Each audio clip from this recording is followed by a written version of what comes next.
नमस्कार, मी सौरभ कोरटकर. समृद्ध महाराष्ट्र या विशेष कार्यक्रमात आपल्या सगळ्यांचं स्वागत. आता नजर टाकूयात या आठवड्यातील महत्त्वाच्या घटना आणि सरकारने घेतलेल्या प्रमुख निर्णयांवर. चला पाहूयात. केंद्र आणि राज्य शासनाच्या प्रयत्नातून माओवादी केंद्रीय समितीच्या अनेक जहाल म्होरक्यांसह एकूण 61 सदस्यांनी सशस्त्र आत्मसमर्पण केलंय. ही माओवादाच्या समाप्तीची सुरुवात असून माओवाद पूर्णपणे हद्दपार होणार अशा परिस्थितीत आज आपण पोहोचलो असल्याचं मुख्यमंत्री देवेंद्र फडणवीस यांनी सांगितलंय.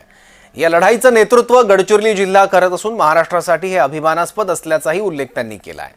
मुख्यमंत्री देवेंद्र फडणवीस यांच्या उपस्थितीत गडचिरोली इथे 5.5 कोटीहून अधिकचं बक्षीस असलेल्या नक्षल चळवळीतील सर्वोच्च नेता भूपती उर्फ मल्लोजुल्ला वेणुगोपालराव याच्यासह माओवादी केंद्रीय समितीच्या 2 DKSZC सदस्य, 10 DVCM दर्जाच्या वरिष्ठ कॅडरसह एकूण 61 जहाल माओवादी सदस्यांनी सशस्त्र आत्मसमर्पण केलंय.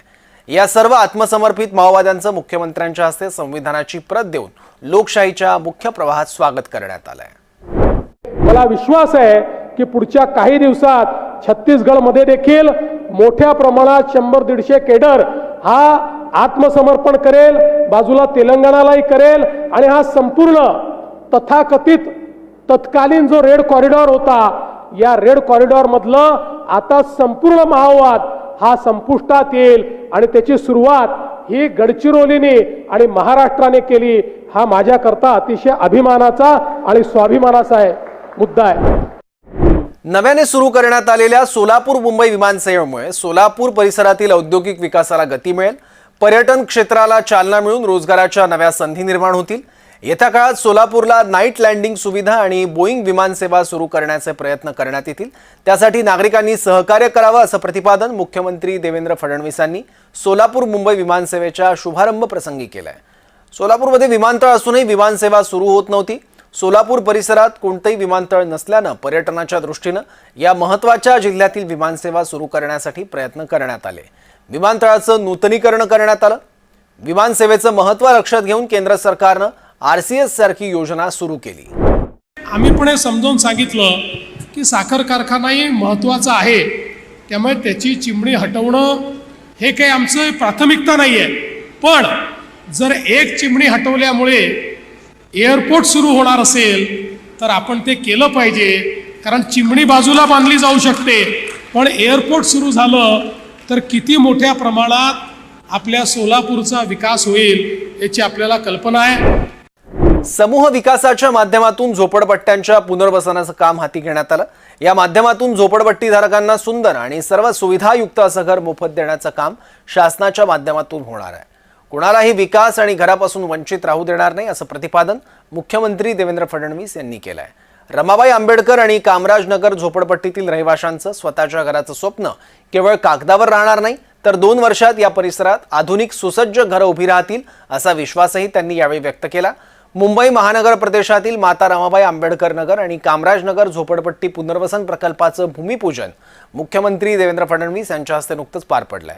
तर भारतरत्न डॉक्टर बाबासाहेब आंबेडकर यांच्या स्मारकासोबतच आता त्यांच्या सहचारिणी माता रमाबाई आंबेडकर यांचं स्मारक देखील उभारलं जाणार आहे.